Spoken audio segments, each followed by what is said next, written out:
Hi, everybody. Hassan Shariq, a regulated Canadian immigration consultant. For the first time, I'm doing this live session. I'm not a techie, so bear with me if there are some issues with the technology. Um, Pretty excited because the community has sort of grown in the last few months, and now there are regular listeners, viewers who comment, who provide their feedback. So that's amazing. That's a great feeling, helping people out. Um, in today's, and also bear with me because my screen is just on this side, so I'll be looking on into the camera, and then I'll be looking at the screen as well. Um, so for today, in this session, I will be talking about some basics about the Canadian skill migration. I have been doing videos. I've been providing information about that. Um, um, with the chat feature, do provide your feedback if you feel that there are problems with the stream itself. I see Bilal, who is a regular viewer and follower of the channel. I see a comment from you, Bilal. So do put up your questions. If you have any questions, feel free to pose those questions, because at the end, I'll try and answer those questions in specific. Okay, so in terms of immigration in general, okay, so I'm having the questions on the chat screen. First, I'll give a general brief overview, and then what we can do is that I'll answer these questions later. Let's say about 15 minutes. I'll give a brief overview, and then we can talk about these questions one by one. You're free to pose the questions in the meantime. So just beginning on the concept of Canadian skill migration, in an overview, the Canadian government, under its immigration laws, has various streams. So there is the economic immigration, which is generally known as the skilled migration, but it has skilled migration as well as the business migration in it. So there's the economic migration or immigration stream. There is the family immigration stream, and then there is the temporary, and then there is the refugee one.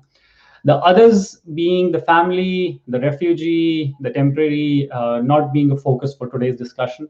In today's discussion, we are going to talk about the basics of economic and specifically the skilled migration. So under skilled migration, the way it works is that Government of Canada, the federal government, has its body called as IRCC, the Immigration, Refugee, Citizenship Canada. They regulate the overall skilled migration streams. And then each province, and keep in mind that Canada has about 10 provinces and territories. So each of the province and territory has been given some responsibility of managing the immigration on their own end as well. So the way it works is that the federal government has certain programs in which it attracts and invites skilled people from all around the world in a large number.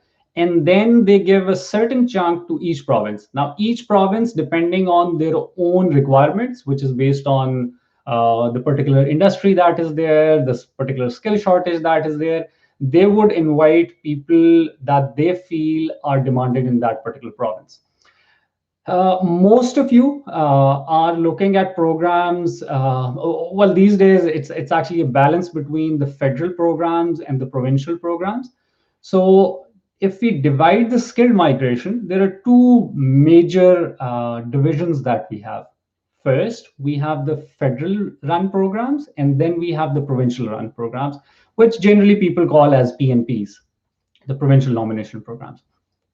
Now, keep in mind that, and I've already made a few videos and I've mentioned this as well, that these days we talk about express entry and express entry. So there's a lot of talk about express entry. Express entry itself is not an immigration stream, but it is only a method of processing immigration applications by the federal government. So when you're looking at the programs by federal government, most of you who are outside of Canada, you will be looking at programs such as the Federal Skilled Worker Program. For other people who are not meeting that eligibility, you will be looking at the provincial nomination programs. Now, keep in mind certain basics. So anybody who is interested in Canadian skilled migration, two things are very important. First is language ability. In terms, and I've already made videos on this, but just explaining the concept, Canada has two official languages. One is English, and the second one being French. So if you want to migrate to Canada as a skilled worker, you have to show your proficiency, your ability in either of the two languages. So either you have to show your ability, language ability, proficiency in English or French. For most of the applicants, it's English. And again, most of people that who are the target audience for my channel are from South Asia. So we're talking of people who are having English language ability, and French is only with far and few. So in terms of skill migration, the first important requirement that you should have in mind is IELTS. Generally, myself and my staff, we get to have a lot of queries where people say that, is IELTS mandatory? Well, yes. IELTS or the other CELPIP, SILPIP, if you are to show your language proficiency, one of these tests is mandatory. See, if you are wishing or you're claiming that you're a skilled worker and you want to move to Canada, live here, settle here permanently, you should have strong enough English language ability or language ability to be able to settle in this environment, be an active part of the workforce. So for that, you have to prove your ability through a language test, through an acceptable language test. So keep in mind that first thing for all of you who are interested in Canadian skill migration is to take your IELTS test, prove your language ability. So for any of you, my advice would be that if you are interested or serious about Canadian immigration, no matter what your age is, what points are there, go register for your IELTS whenever we have this COVID situation going off, and the IELTS exams sort of start taking place regularly. Start preparing if you think that you need preparation. If you think that you're good enough, register for your IELTS and take your IELTS. IELTS is usually valid for 2 years. So even if you have a score right now and you're not able to qualify under any stream, you can still use it later on. So first step for Canadian skilled migration, I'm repeating this over and over again because this is a question that keeps coming, and this is a starting step. If you're interested in Canadian skilled migration, language ability, IELTS is the first thing. So start preparing. Once you have your IELTS results, you will better know what options you have. So that's the first thing. Secondly, in terms of your qualification, because see, we are talking about skilled migrants. So in terms of skilled migration, there are 5 to 6 different factors which government, be it the federal government or the provincial government, they have a look at, and based on those, they would pick people, they would invite people. One of the important ones being the language ability that I mentioned. But as a skilled migrant, you need to show that you have enough qualification or skill level. Uh, and keep in mind that if you have your education from outside of Canada, then in that case, you have to provide your equivalence of that non-Canadian education. And that is done through ECA. ECA stands for Educational Credential Assessment. And in simple terms, it is an equivalence issued by few Canadian bodies, Canadian designated bodies, that the non-Canadian education that you have, what is an equivalent level of that education to a Canadian education. And for the purpose of any skill migration, the points that you will gain for your education are based on this ECA.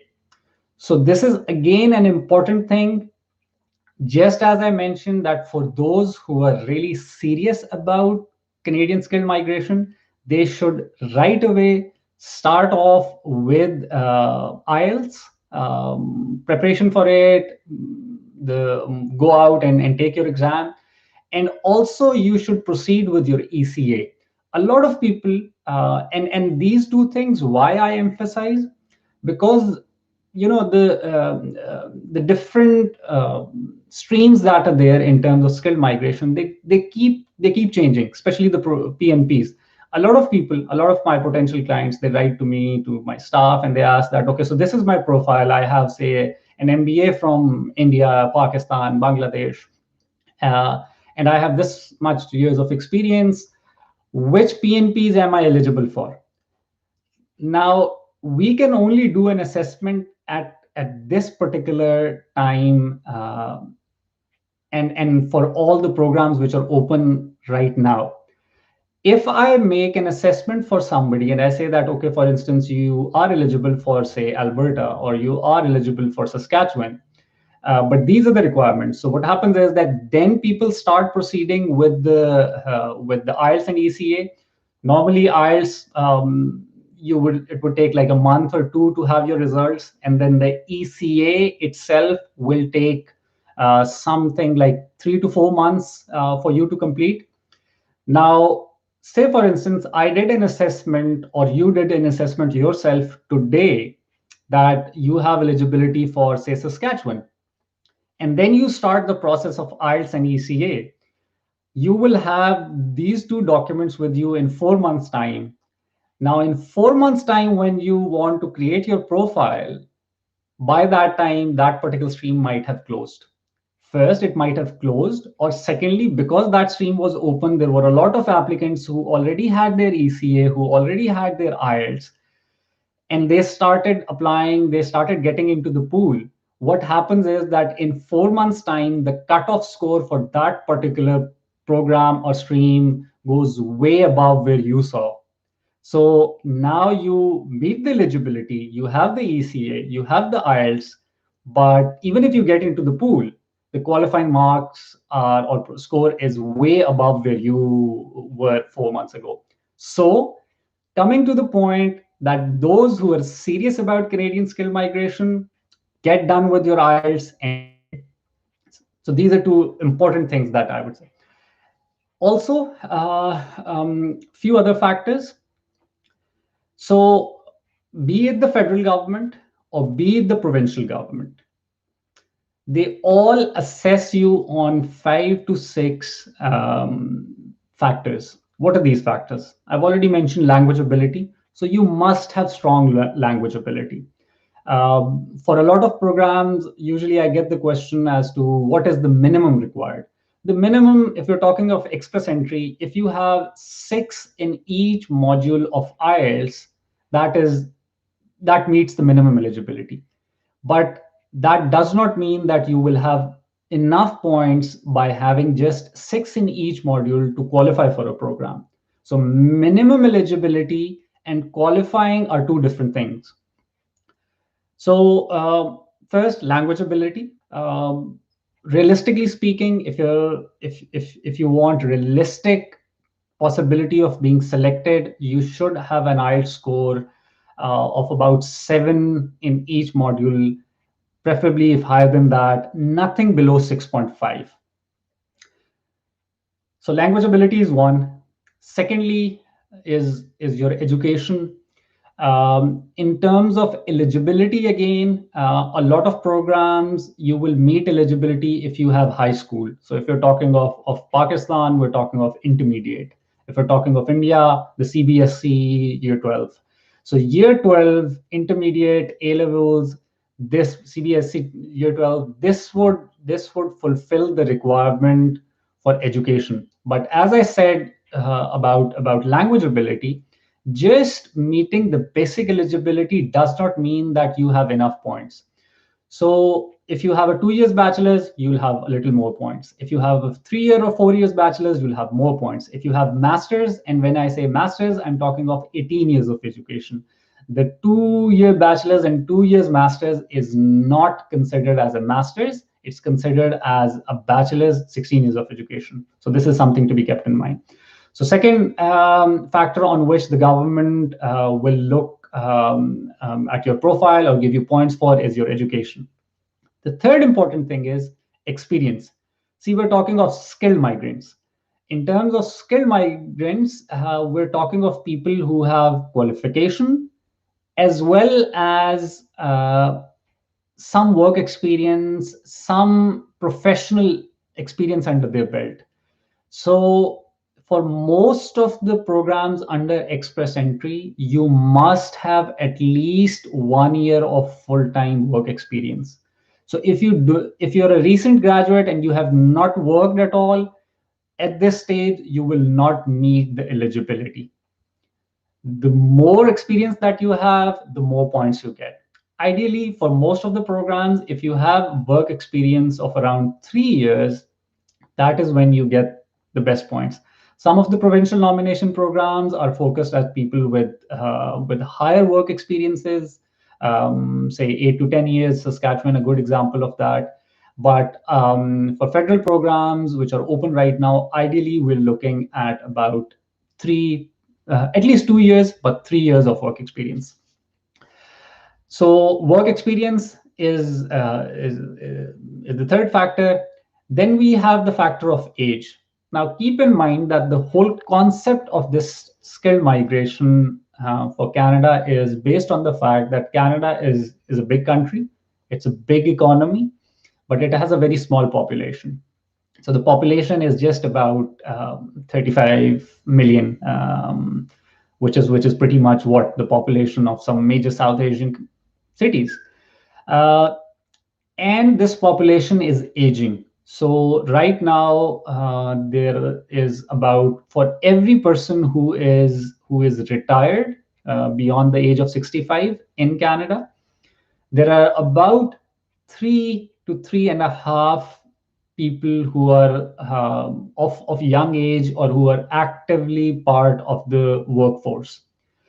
And because the population is aging, so it is expected that in 5 years, 10 years, 15 years time, for every one retired person, there will be about 2 people working in the workforce. So that's why they have a requirement of attracting skilled workers who are of young age, who can move to Canada, who have experience, language ability, and also have that age where they have some experience, but they have, say, 20, 25 years of um, um, active life with them, wherein they can possibly work as part of the active workforce for next 20, 25 years. So age is a very important factor when it comes to Canadian skilled migration.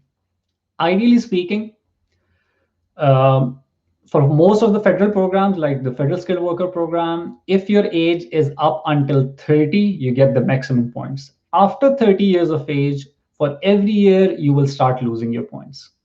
For some other provincial nomination programs, it can be up to mid-30s. If you are beyond mid-30s, then your chances under the current skilled migration programs, which are open for people from outside of Canada, are low.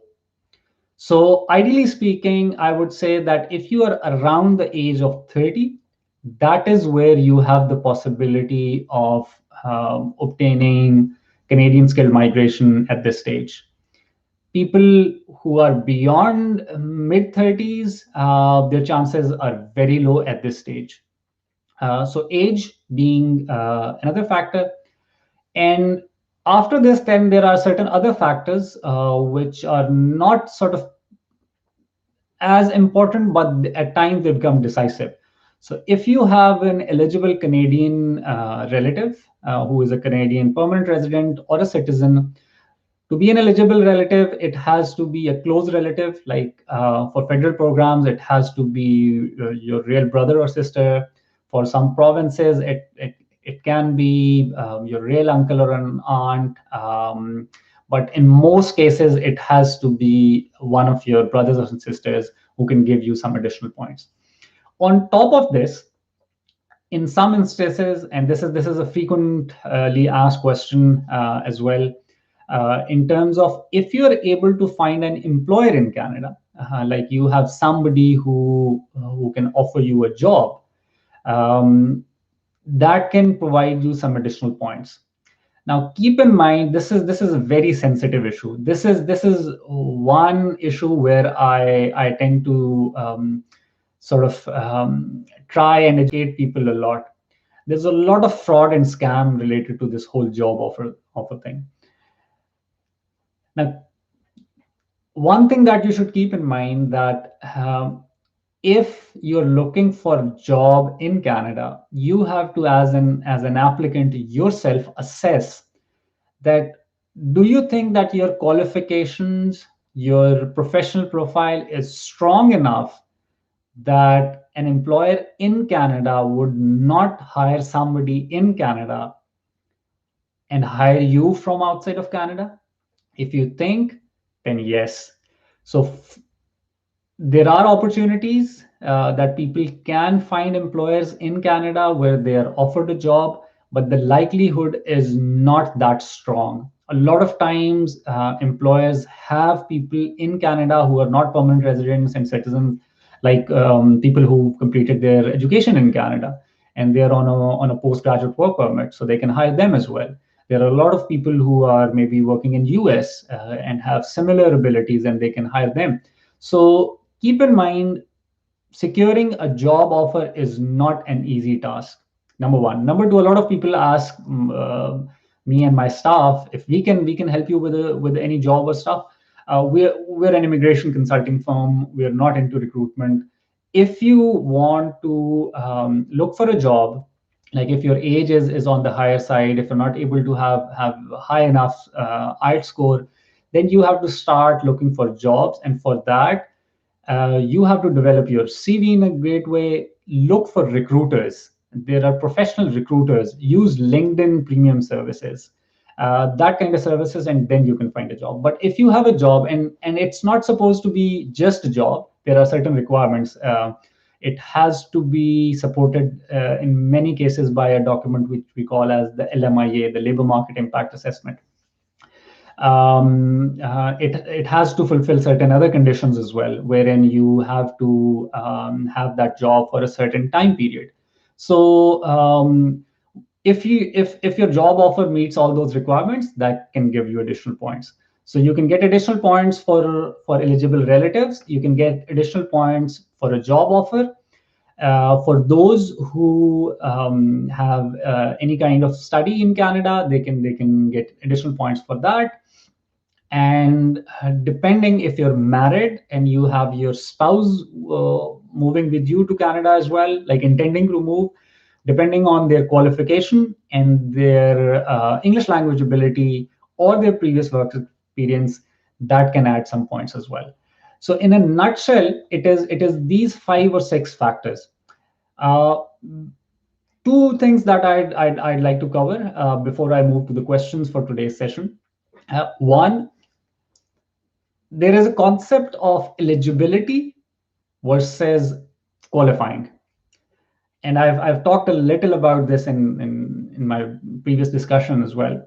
Meeting eligibility is one thing. So just as I said, that taking an example of Express Entry, Federal Skilled Worker Program, if you want to meet eligibility, the basic eligibility where you can create your profile, have your application submitted, you just need to have 6 in each of the modules of IELTS. That's eligibility. To meet eligibility for education, you must have at least a high school equivalent score, education score. To meet the basic eligibility, you must have at least 1 years of work experience. Now, if you have these, you meet the basic eligibility, but that does not mean that you will have high enough CRS to qualify. A lot of times, a lot and this whole forum that I have a lot of clientele, and I process their case. But one of the reasons that I developed this social media platform was to actually educate people. A lot of times, some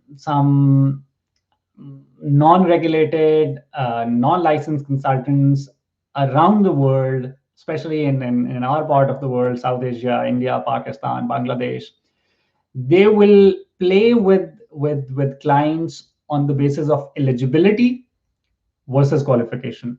So as I said, that it is very easy for somebody to say that you are eligible. Yes, you're eligible, and they can trap you into saying that you meet the eligibility. So give this money, and then we can proceed your case.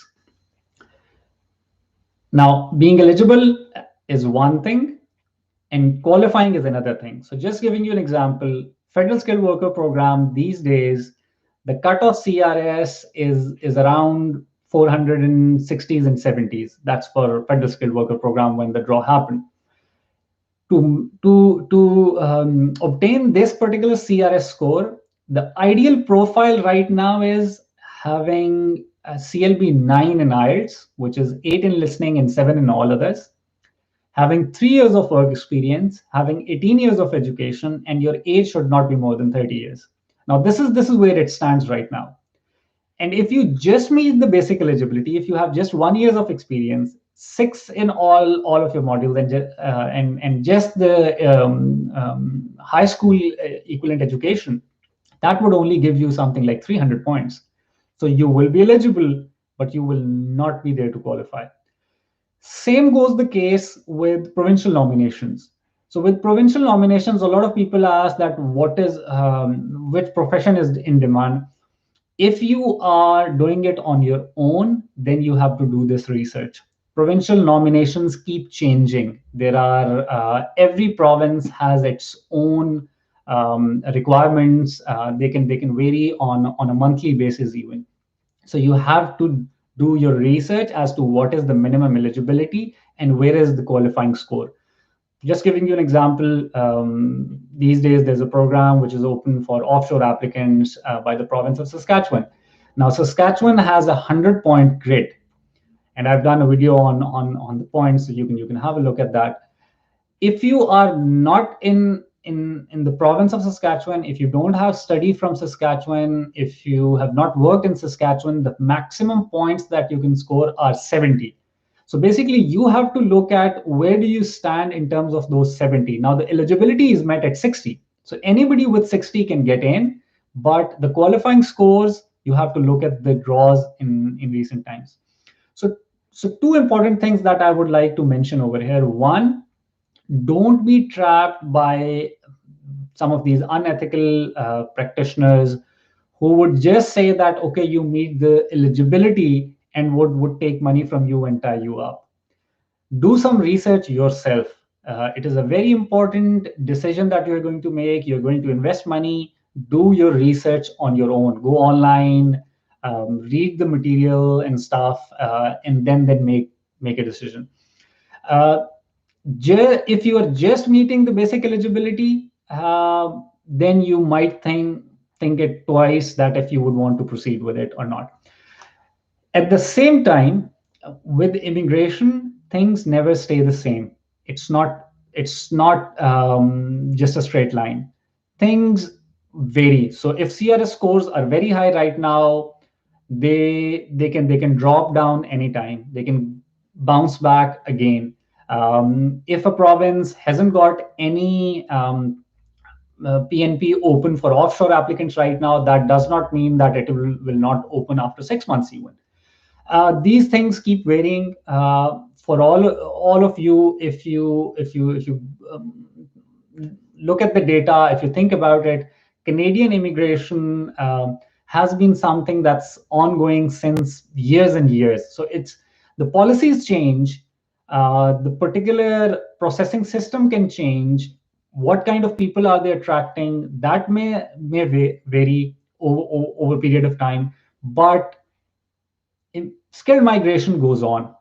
So if you think that you have a good profile in terms of language ability, education, work experience, as I mentioned, proceed with ECA and IELTS, be part of the pool, and you never know. Um, Only those people will benefit out of all these draws and invitations who are part of the pool. Those who just sit, have their profiles assessed, and then think that they are not even close by the qualifying scores, they'll never be able to obtain the benefit out of the opportunity that might come. I keep repeating, but Saskatchewan is a good example. Last year, somewhere in October is when they September October is when they opened up their program, and they included a large number of professions into that. Previously, it was only just about 10 to 12 professions, and a lot of people were able to take benefit of that. The reason being, for those who had ECA and IELTS, right away they were able to create their profiles within the provincial nomination program, and then they were able to have invitations. Once a lot of people got into that, so the qualifying CRS, which went to 67, has now been 69 and 70. So now the chances for those who were sitting and just thinking about it, now they don't have chances. So it is a balance that you have to create. um, do not look for shortcuts. A lot of people, once they're told that you're required to have this level of IELTS, they say that, okay, I look for a job offer, I look for a pilot program. Those things might actually be more difficult compared to where they're retaking an IELTS. So don't look for shortcuts. There are no shortcuts. Don't try and look for ways where you can twist and tweak the system. There are no shortcuts like that. Focus on your language ability. That is the most important thing. That will give you a lot of points. Start with your ECA. So in a nutshell, these are the things that I want to touch upon. Also, with provincial nominations, I've mentioned this already. Provincial nominations keep changing, so you have to constantly keep looking at different provincial nomination programs for your particular profession that you have, and then you can better assess that what opportunities do you have. Okay, so what I'll do is that I will start off with the questions, and then a lot of stuff can be answered in between that as well. So we have a question from Faisal. Only one question: what are rights requirements for plumber and the trade in Canada? So with plumber, keep in mind that that's a trade skill. For trade, you must have, there are specific programs. Again, it is very important to focus on the requirements of the programs that you have, and that is where, that if you're doing it yourself, you have to do a lot of research. Again, a lot of us look for shortcuts. There are no shortcuts. You have to do a lot of reading if you're doing it yourself. For trade, first, either you must, if it's a federal skilled trade program, or if it's a provincial trade program, you must either have a job offer, or you must have a trade certification from within Canada. If you don't have any of these two, right now the possibility of a trade person being invited into any of the stream is almost none. Generally, in terms of trade skill, your IELTS requirement are less. Again, they will vary depending on province and depending on the federal skilled worker program. I have done a video on this in express entry language requirements, but in generally speaking, if you're looking at the trade, you're looking at language ability of around 6. So that's where you meet your requirements. For some provincial programs, it can be slightly less as well, but generally the requirement is met with a score of 6. Draw going to start for foreign workers. So the question is, when is the federal skilled worker program draw going to start for foreign workers? I've repeated this in a lot of my comments.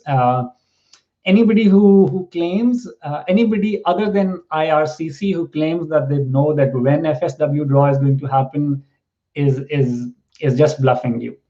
Only IRCC, the immigration department, knows that. People have opinion. My opinion on this, and as I said, that I don't have any inside information. I would not claim that I have any inside information.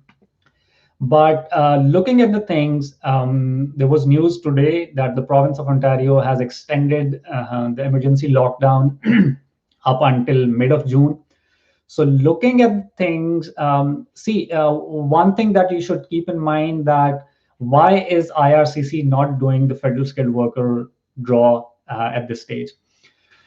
Um, Once a draw happens, people get invitation. Previously, they used to have 60 days. Now they've extended. They have 90 days in which they have to provide all the documents as part of their application. Now, what is the point of inviting people if in the foreseeable future they're not able to obtain the documentation required for their PR application in the first instance and then submit it? So there's no point in that. So based on that, right now, if you see most of the biometric centers, most of the medical examination centers around the world are closed. Also, if you look at the major source countries, so China, India is a major source country when it comes to skilled migration. So many applicants out of the overall skilled migrants who get granted PR are from India.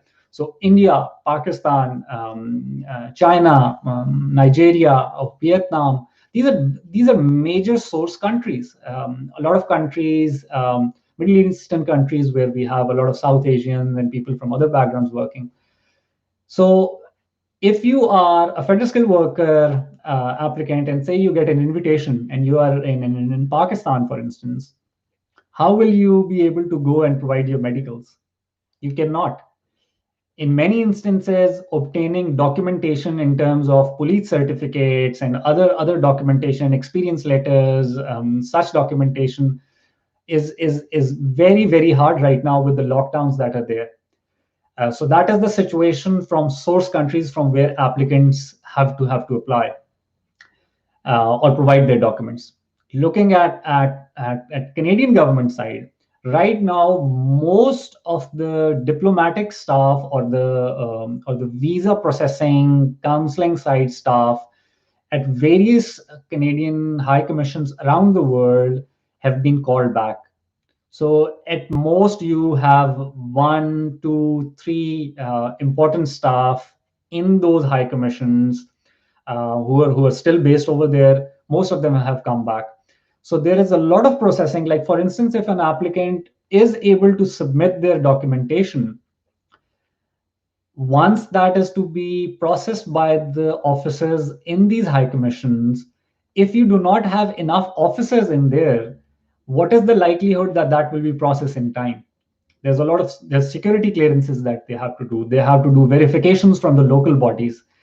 All these officers are in Canada and are working remotely, so the capacity to actually do a lot of tasks and stuff is not what it was pre-COVID.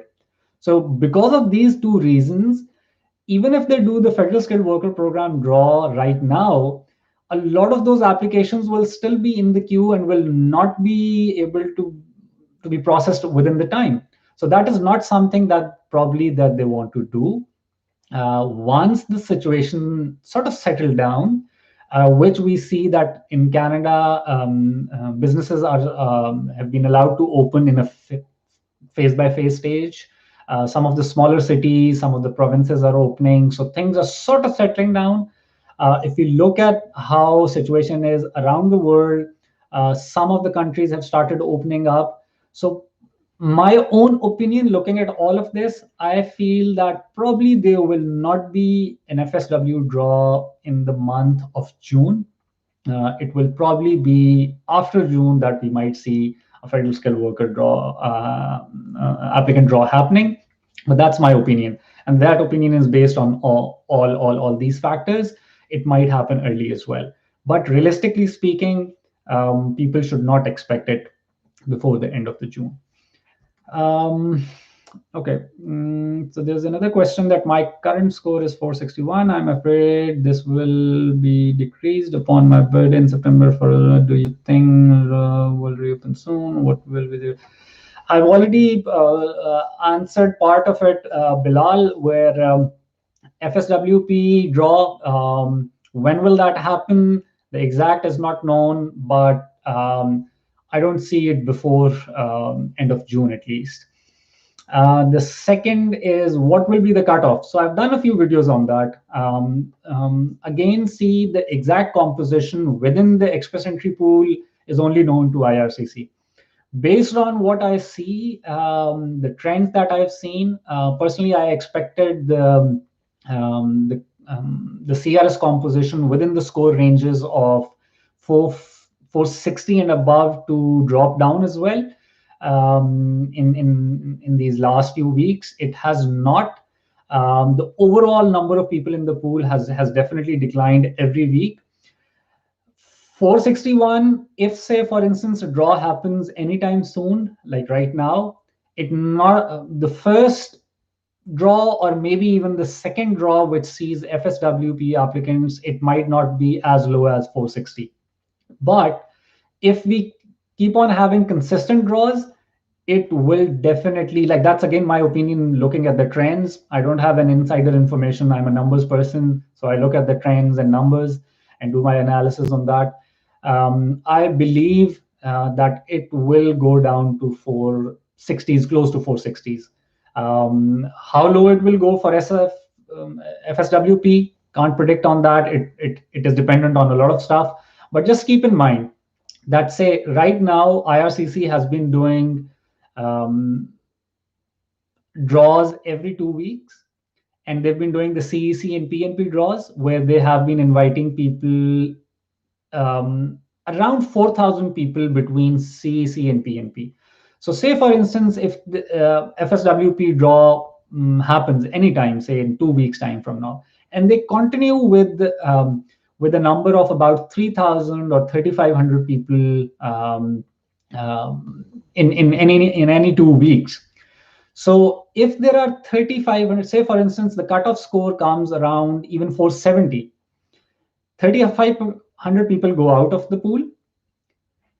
Now, for the score to remain at the same level, we would require about 3,500 people to enter the pool within those 2 weeks with a score of 470 or above. Now, that will not be possible. There might be 500, there might be 600 who would enter at that score, but not 3,500.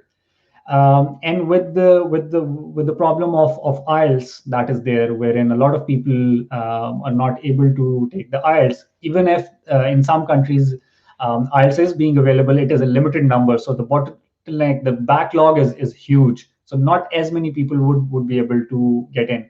If there are 100 people taking IELTS in a session, not all of them can achieve a high score of, say, CLB 9 in that attempt. So definitely the number of people who will enter the pool with, say, 470 or above will not be that much. So if after 2 weeks there is another draw, definitely that will come below 470. And 470, I'm just taking as an assumption. Now, again, for that particular cutoff score to remain over there, we would require 3,500 or 3,000 people to enter the pool again with a score equal to or above that cutoff. So that's the whole maths of it. I don't want to sort of confuse you people with that, but I definitely feel that with how the situation is, if IRCC regularly conducts the draws like every 2 to 3 weeks, and the number is about 3,500, 3,000 to 4,000, and whenever they open the FSWP, this cutoff CRS for FSWP will drop down close to 460s. Not in the very first draw, maybe, but second or third draw might see the scores dropping down to that. And that's my own opinion based on the numbers that I see or the trends that are there. Okay. For someone seeking job in education sector, postdoctorate, college, which cities do you think are the most suitable to immigrate? As I said, I have a law background. I'm into immigration consulting and law. This is not really something for me to answer as to which cities are good for employment and stuff. Just a few things that I'd like to share that, Canada is a developed country. So even if you're in a small town, whichever province you're in a big city like Toronto or Vancouver, or Montreal, or you're in a small city, uh, the level of development does not really vary as much as it sort of varies in our part of the world. Even if you are like if you're into education sector and you would want to say work for a college or a university, so college in a small town would provide you similar kind of work opportunities compared with a college or university based in the city of Toronto, maybe. So it does not really matter. Yes, bigger cities, like just giving, I'm a resident in the city of Toronto. In the city of Toronto, we have three universities. So there's opportunities. Just outside of Toronto, there's a couple more universities. So a lot of people living in Toronto might actually commute to there. There's more colleges, but that does not mean that you do not have opportunities elsewhere. The benefit in living in smaller towns at time is that the cost of living is low. You can have a more relaxed life in the sense that in big cities you have to spend a lot of time on commute and stuff. But the opportunities are all around. The number of opportunities in a bigger city will definitely be more, uh, but then there is more competition as well. So if this Greater Toronto area has, say, a population of 5 million or 6 million, and there's way more companies, but there's more companies and there's 5 to 6 million people chasing those jobs. If you go to a small town where they only have one university, so in the province of Ontario, the city of Windsor has a university. It's a small town, it's a small university, but maybe the city only has a population of 150,000 people. So there's less people chasing those jobs. So it's always a balance. And for different professions, you can find jobs all across Canada, in different provinces, within a province, in big cities and small cities. So it will depend as to where you get your opportunities. I would say for those of you who move here for the first time, um, in your professional field, wherever you get the job, small town, big town, go for your professional job in the first instance so that you have that experience with you. And then later on, you can move to a bigger city or a kind of a city where you would want. So the opportunities are there. If you have a look at various colleges and universities which are there in Canada, you can Google that. You will be able to find that these colleges and universities are spread all around the country. So it's not that you wouldn't have opportunities in smaller towns. There's a question from Sadika. Can a teacher apply for immigration? For sure, teachers can apply for immigration. Keep in mind that if you're talking of school level teaching, um, all the provinces, teaching is a regulated licensed profession here in Canada. To be a school teacher, you must have a provincial license. So that is the reason that teaching is not part of any of the major provincial nomination programs, because you need to have a teaching license to teach in any of the provinces. But if you're a teacher and you meet the requirements for the federal skilled worker program, you can qualify as a skilled immigrant for Canada. And then once you're here, you can apply for various programs which are offered, and then you can become a licensed teacher and then start teaching at the school level. But for most PNPs, teaching is not included, because for teaching you must have a license. And there's a certain process for that. You have to have education, and then you have to have some training. But yes, teachers can qualify under the federal programs that are there. Bilal again has a question. Currently, my spouse doesn't have IELTS and ECA done because of the criminal. My current score without bringing family members higher than otherwise. If I decide to come to Canada without family, will it be easier to invite family later? Do you suggest having that? So the question is that Bilal is looking at applying just on his basis and not having his spouse and family accompany them. That increases the points. So yes, first on that strategy, this is a strategy where if you keep your spouse as non-accompanying, you can score points for single. But the downside is that you're not able to bring them with you. Keep in mind that once you become a permanent resident, like you do your landing and you get the PR status, you can right away sponsor them. There is a process for that, so you have to apply for a spousal sponsorship and your dependents sponsorship. It does not. The waiting period to apply for that is not long. So technically, once you land, once you have your PR card, you have your bit of your documentation over here, you can right away submit that application. So say once you do your landing, you get the PR status, probably in next 15 to 20 days, you can easily submit the sponsorship application. The processing time can take between 8 to 10 months, and this time frame that I'm telling you, this was pre-COVID. Now because of the COVID situation, it might be extended further. So generally speaking, once you have your PR status, you're here, you sponsor your spouse and your children if you have any.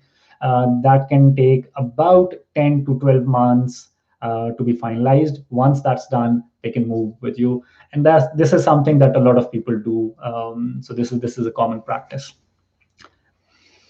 Um,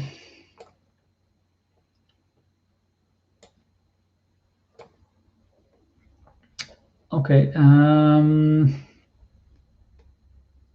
Mohib Qureshi, Assalamu alaikum, Mohib. Hope you're doing well. I've had lovely chats with Mohib.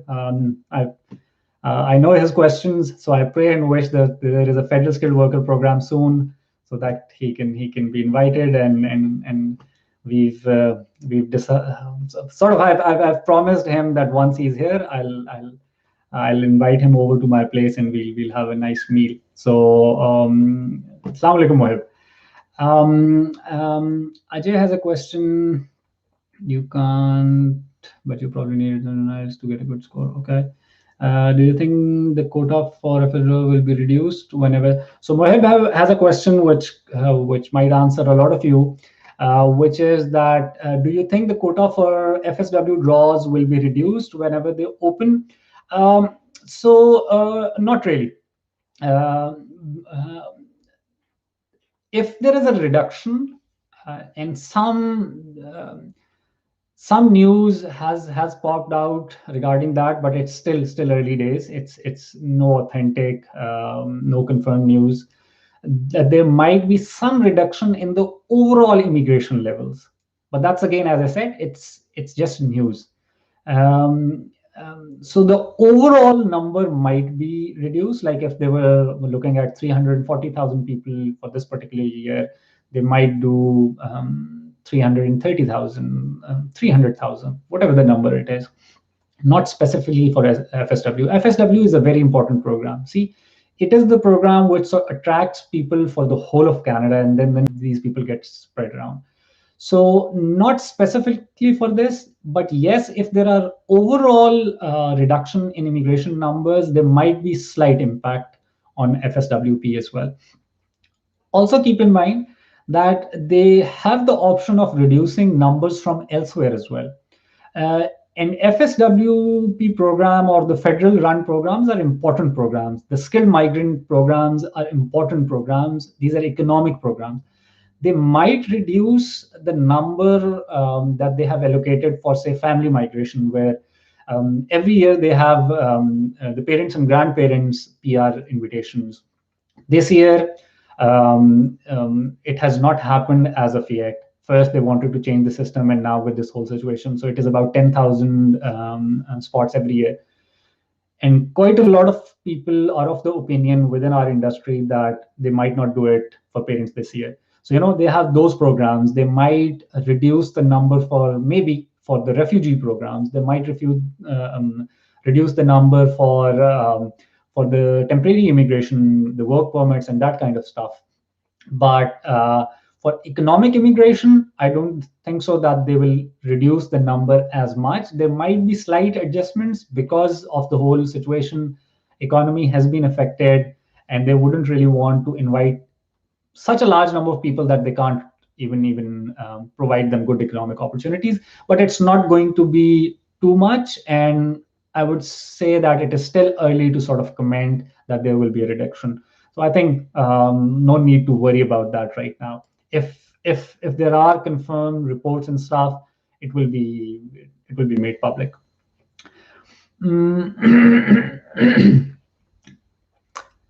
Uh, Moving on. Okay, I have work experience 15 years. Sadiq has a question that I have work experience 15 years. What is the age limit? So as I said that the age limit is technically late 40s, 45, 46, 47. After that, you don't get points.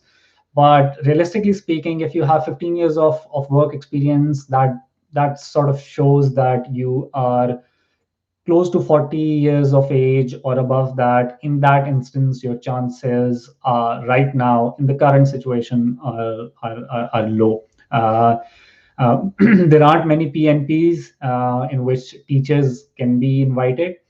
And for the federal skilled worker program, if you're anything above 30 right now, you lose too many points. So I wouldn't really give high hopes. For such people, the possibility can be that if they can do study in Canada, like do some sort of study, maybe a 1-year program or a master's program, then there can be possibilities where they can look for PR pathways specifically for graduates of Canadian educational institutions.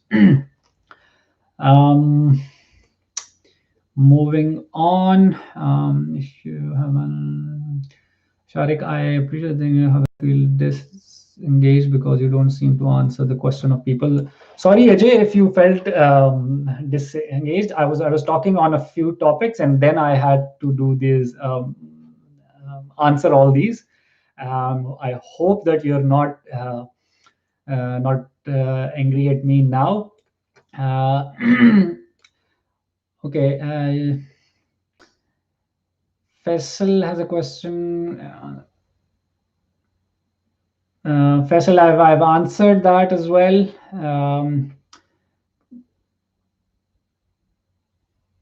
Okay. Omar Chatta has a good question, which is best institute for ECA. Now, this is an important thing. Uh, and this is a common question that I get and my staff get as well. There isn't one ECA body that I can say it is the best. Each of the ECA bodies has benefits and consequences for the applicants. First, there are some bodies which will do the processing very quickly. WES, WES, the World Education Services has been known for that.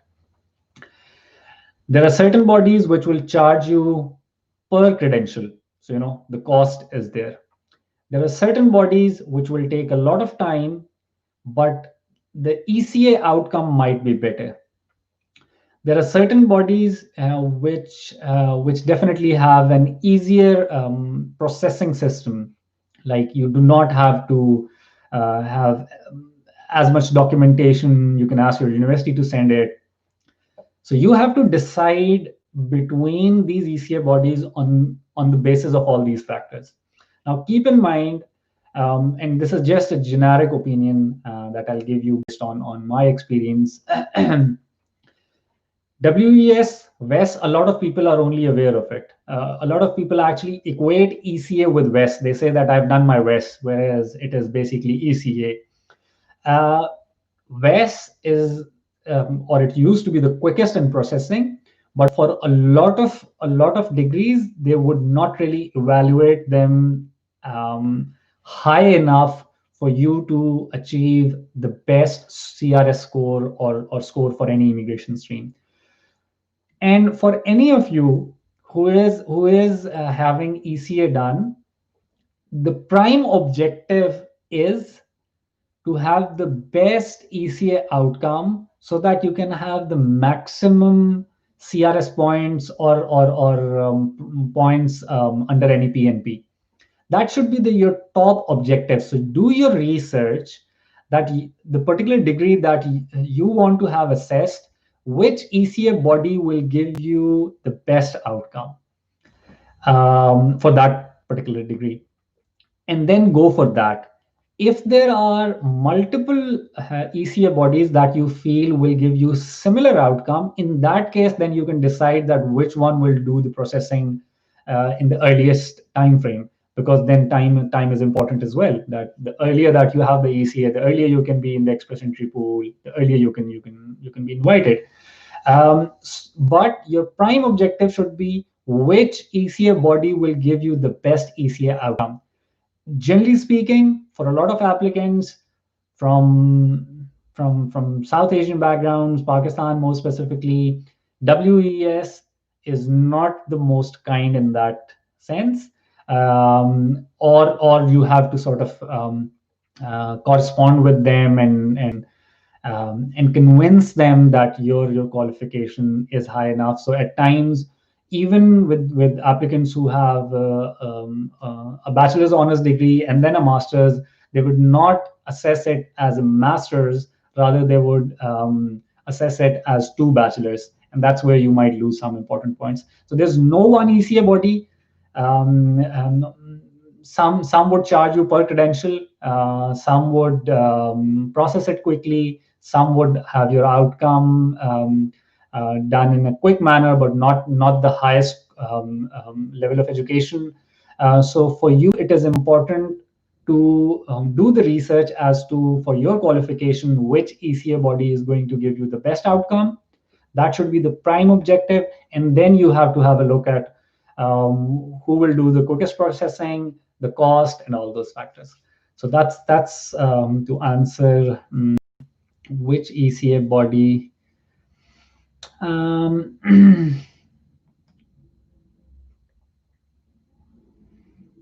Okay, moving on.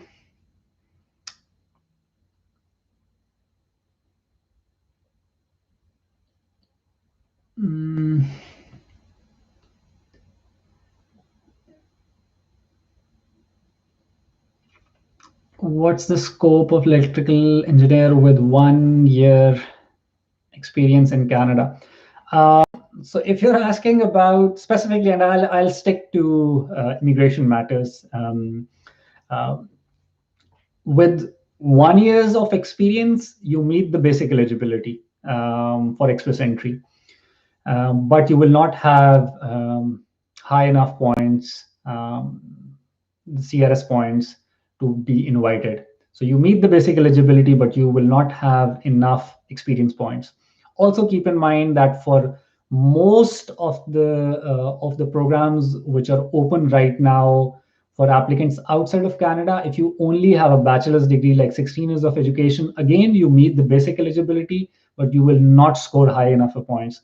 So I will suggest to people who only have 16 years of education and they're applying from outside of Canada, that the two options that you have are that either you look for so basically the option is that you have to you have to upgrade your education. Either you do a master's degree in the country that you're living in, gain experience simultaneously. Once you have about 3 years of experience and master's degree, then you are in a better position. Or you can look at the option of doing study within Canada, then you will have even more options. With only 16 years of education, 1 year's experience, you meet the eligibility, you can take a chance, but the probability is not very high right now. Again, as I said that initially, that the PNPs keep changing. So there are new streams which open. You might not have high chances right now, but if you are part of the pool, if you have your ECA done, you have your IELTS, there might be a new program which might open and you might avail that opportunity over there. But looking at the programs which are open right now, the chances, 16 years of education, 1 year of work experience, the chances are not all that high. Omar, you have asked for best ECA institute for Pakistani degrees. I've already replied on that. Pakistan has a lot of universities, a lot of degrees. Each has a different outcome. So for a bachelor's honors degree done from, say, NUST, some ECA bodies would accept it differently for a bachelor's honors degree done from, I shouldn't be naming any institute, but some institutions which might not even be recognized by the Higher Education Commission, the outcome will be very different. So there's no one institution that I can say to you.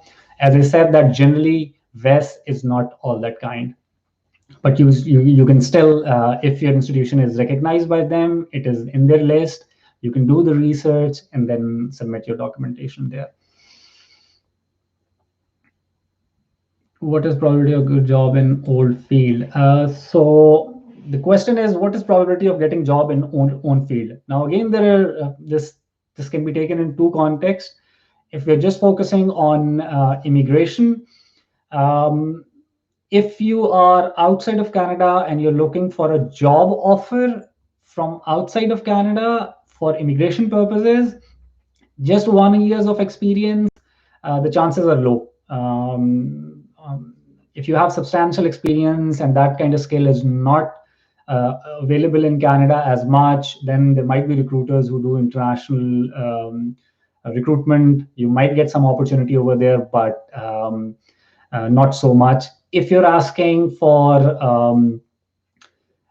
people who move to Canada as skilled migrants, as permanent residents, then looking for job, there's opportunities, but keep in mind that each country and each economy has different requirements. The way you write a resume varies between country to country, region to region. So there will be some polishing in terms of your soft skills, in terms of job hunting that will be required of you once you move in. For some regulated professions, I think you are an engineer. There might be licensing requirements as well. So you might be required to do that as well. But once you're a permanent resident, you have the opportunities that you can pursue education at a domestic student's cost. You can work in other fields, have some earning, and then spend that money on this transition. So keep in mind that there might be a transition period of 6 to 12 months where you have to sort of polish your skills and then move into your role. My advice to anybody who moves for the first time is always that the first professional job that you get, wherever you get it, even if it's a small town, even if it's a far-flung area, even if it's slightly below the salary expectation that you have in your mind, get into that, gain 1 to 2 years of Canadian work experience, and then you can easily go up the ladder. So, but the jobs are there. The whole reason that they're attracting these skilled migrants is that there is a skill shortage. So the jobs are there, the opportunities are there. To really capitalize on them is dependent on the applicant. Mm, please comment on proof of funds. What are the exact documents required for that? So in terms of proof of funds, again, there is variation between applicant to applicant, and for me to give a specific thing about that would cover all is difficult. Generally speaking, there are two legal tests that have to be done. The whole reason that Canadian government has this policy of proof of funds is that once you move into a new country, a new place, you might not find a job in few months. If you're coming with your family, or if you're coming yourself and you have your family back home, you need to have enough funds with you that, say, in first about 6 months, you're able to meet your costs and your family's costs, even if you don't have a full-time job. That's the whole purpose of this. So the test that they have is that you have to show that these funds belong to you. They're your ownership. So these cannot be borrowed funds. Like you can't ask a friend to give these to you. And so first thing is ownership. It should be your ownership. It can be yours, or if you're married, it can be joint ownership between you and your spouse. It can even be ownership of your spouse. So that's all fine in terms of ownership. And the second legal test is that you must have access to it so that you can readily avail those funds whenever they're needed. So now this can take various forms. If you have this amount of money in your bank account, that is brilliant. Right away you can use your bank card, your check to access this money, to use this money whenever you need it.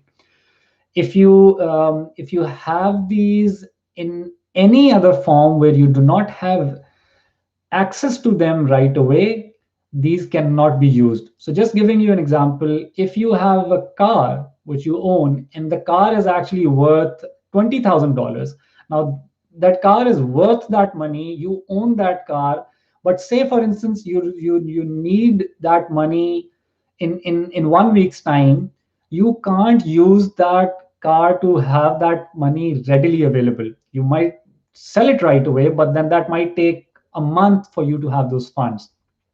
If you have term deposits which are encashable at any time, that's fine. But if you have such investments in term deposits which have a maturity date and you cannot encash them before that time period, those do not fulfill the test of accessibility.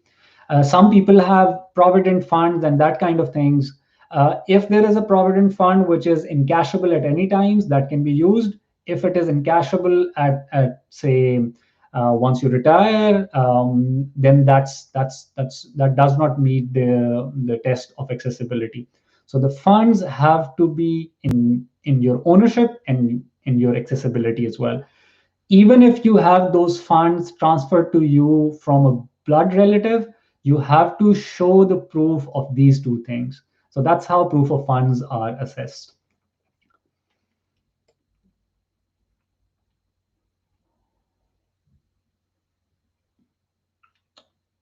Mm,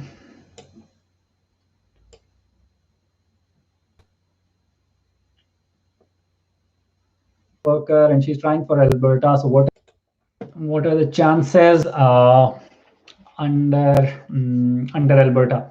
So Alberta does have a PNP program where they tend to invite eligible relative within the province.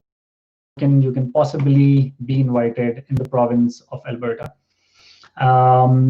So I wouldn't really give high hopes again. If you do not have a relative in the province of Alberta, your chances of getting invited at a low CRS is within the industry that only people with a connection with the province has been invited by Alberta. But you can definitely create your profile in there, and there's always a possibility. OINP is also a possibility as well. Lately, they've been very high on their cutoff scores as well, depending on what profession you have. Ontario can be a possibility as well. Some small provinces, such as Nova Scotia, New Brunswick, at times they've invited people. So, be part of the express entry pool, submit your expression of interest for various provinces, and then wait and see if it works out for you.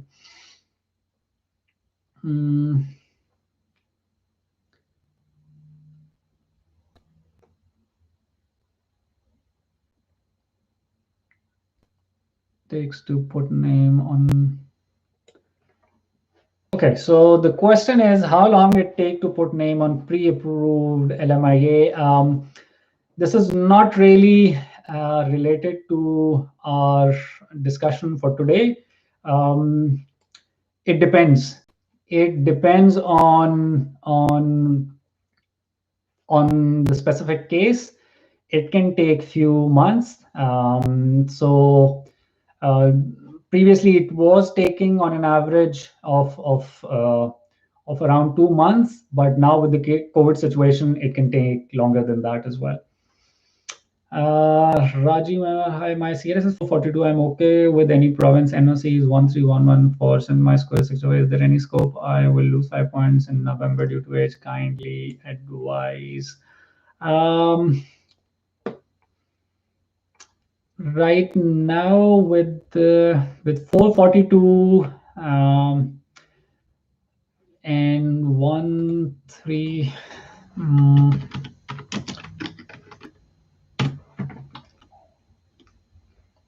accounting technicians, very honestly speaking, I think for your NOC right now, Saskatchewan is the only possibility. I'm not really sure where are you losing points in terms of Saskatchewan. It might be age, it might be a qualification.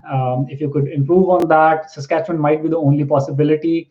Here in Ontario, they haven't really invited 1311 auditors and accountants.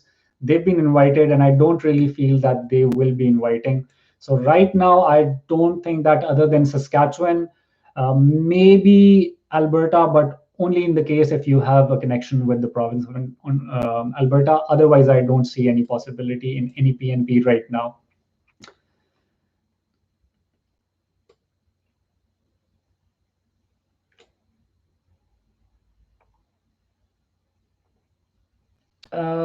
So Datta Junkie has a question here. So when do you think FSW will resume? I've already answered on that. In my opinion, not before end of June. Has Canada opened borders? Officially, no. Till end of June, there is a travel ban, only with some exceptions. So as of right now, only with people who have confirmation of PR or it is an essential travel, Canadian citizens of PR. Other than that, till 30th June, there is a restriction. After landing in Canada, I would want to go back and finish my job for 2 years. I intend to spend the last 3 years so that I could get the Canadian passport. How many days can I spend in Canada initially? This is not really related to today's topic. Bilal, today was more about skilled immigration. Generally, in terms of that, there are days of residency. You can land in Canada, and then very next day, if you would want, you can move back to your country. So there's absolutely no requirement. Once you land, you become a permanent resident, and then it is your choice. You can move out of Canada the very same day, the next day, after a week, after 1 year. To maintain your residency, you have to maintain the residency requirement days. Simi Khan for SINP, I have, and my relative is also there. Do you think I have chances to get that? If you have your relatives in there, depending on what relatives they are, if you can score points for that, 4166.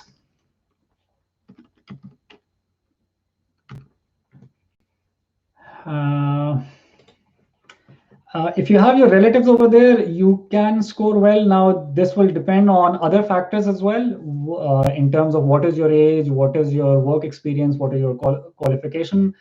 If after adding your relatives, your score is close to or above 70, then there is a good possibility. But if it is less than 69, looking at the recent draws, the chances are low. Again, it can fluctuate, but looking at the recent draws, 69 and above have been the qualifying scores for Saskatchewan. And fall into CEC, do you think next? Okay, so for CEC, Siva Kumar has a question that he has a score of 431, CEC, next draws. So looking at the trends of CEC, what has been witnessed is that first there was a drop of 5 points, then there has been a drop of 7 points each. If there are draws every 2 to 3 weeks, and if the number of 35 to 4,000, 3,500 to 4,000 people is kept consistent, then I expect the CEC, the cutoff score to drop down by about 5 to 6 CRS points in every draw. So right now we are at say 440s. If there are like 2 draws in a span of 5 to 6 weeks, and it's 3,500 to 4,000 people in each of these draws, definitely it can come down to close to 430s. Now 431 exactly, that is to be seen, but if the trend goes on with draws every 2 to 3 weeks, 3,500 to 4,000 people, only CEC and PNP, close to 430s is a realistic possibility. How should we research which ECA body is best for? See, Sunil, that's if you're doing it by yourself. Honestly speaking, there are two ways of doing it. By no means that I promote that you use the services of a regulated Canadian immigration consultant or immigration lawyer. Although I am one myself, and neither the Canadian government wants applicants to do that. So if you're doing it yourself, then you have to do that research. You have to go online on the forums. There are various forums. Um, Post those questions, ask other applicants, and see if you can find out for the particular degree that you have what outcomes have been there. Otherwise, you would have to use the services of somebody. So you have to do a lot of online reading, use the forums, put up those questions, and then have that assessment done. At times, you can research with the specific bodies.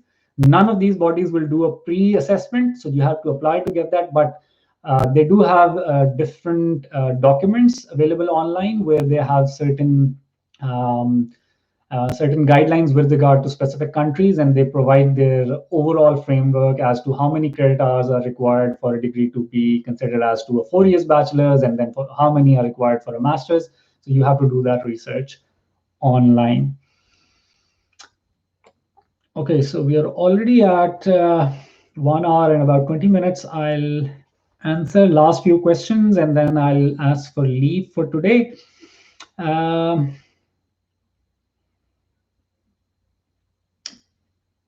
Raji, my age is 32 and I have master's degree.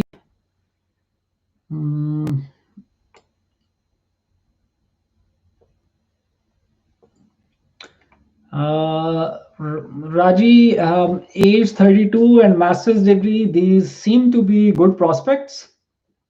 If you're 32 and if you're looking at Saskatchewan, in that instance, you get the highest points for Saskatchewan up until 34. So that is there. With masters, you will have the highest points. Now it depends on how much work experience you have and what IELTS you can have. For FSW, you will be just a marginal applicant because of